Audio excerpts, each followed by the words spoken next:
א', חשב את תדר התנודות של מתח המוצא V-out. הנוסחה של תדר היא F שווה 1 חלקי T שווה ל-1.44 חלקי RA ועוד 2RB, כל זה כפול הקבל C. נציב 1.44 חלקי RA זה 10 קילו ועוד RB הוא גם 10 קילו, אז 20 קילו כפול הקבל שלנו 0.1 מיקרו. F שווה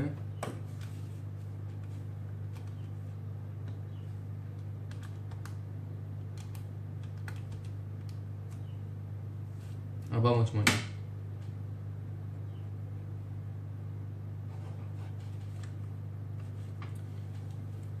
חשב את גורם המחזור DC של מתח המוצא V-out.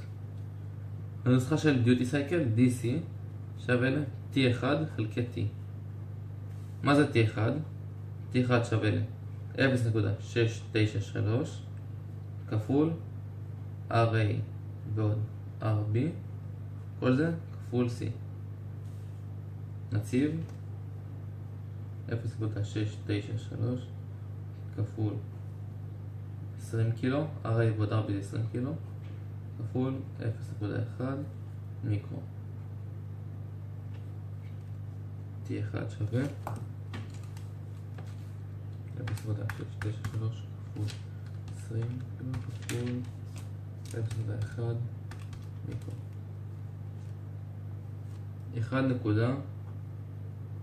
1.386 מילי סקנד.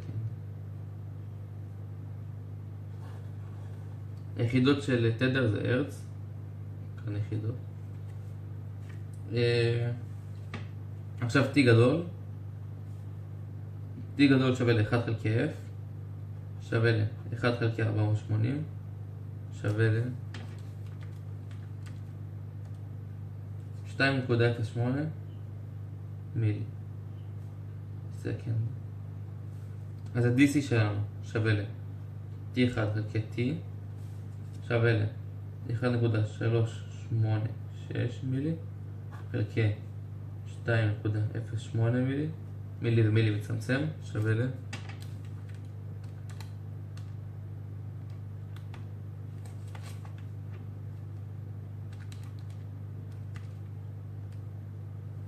0.66. אז זה אומר, זה תוצאה של ה-DC, מחשבים אותה באחוזים. זה אומר שזה 66%. זה ב'. זה א'. סרטט, זה מתחת לזה בהתאמה. את המתח על הקבל C1 ואת מתח המצע V-out כפונקציה של זמן. ציין בסרטוטך את ערכי הזמן ורשום בו את הערך המרבי ואת הערך המזערי של כל אחד ממנתחים VC ו-V-out. טוב.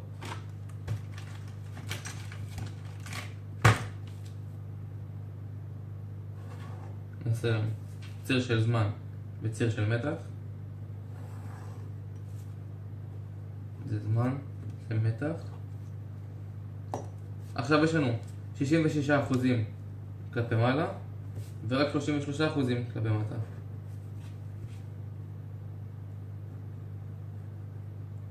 כאן 66, כאן 33. עוד פעם. 66 למעלה.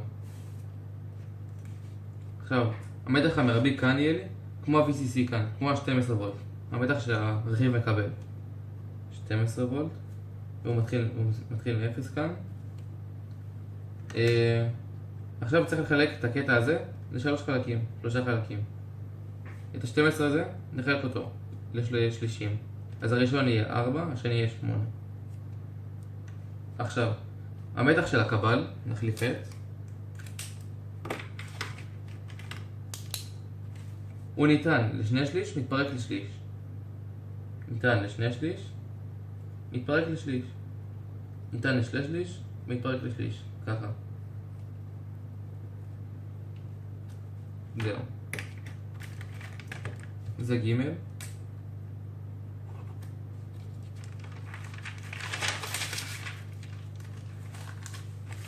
ד'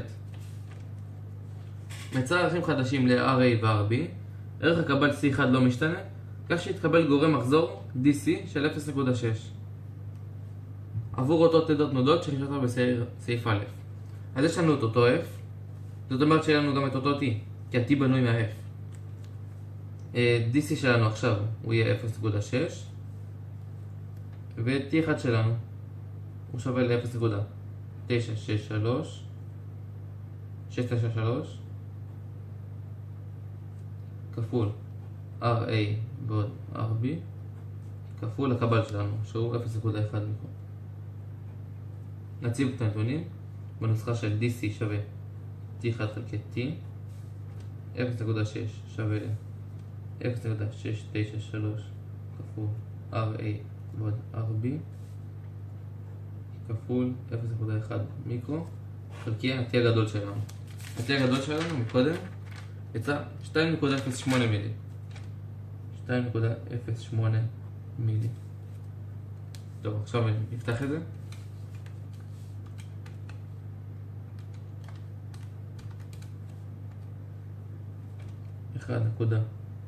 .248 מילי שווה ל-0.693 כפול RA ועוד RB כפול 0.1 מיקרו. נמשיך. 0.693 כפול 0.1 מיקרו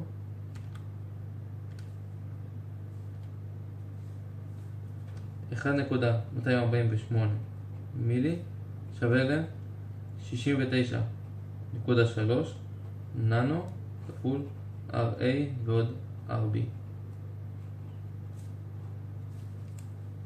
עכשיו נמצא את RA ו-RB. RA ועוד RB שווים ל-1.248 מילי חלקי 69.3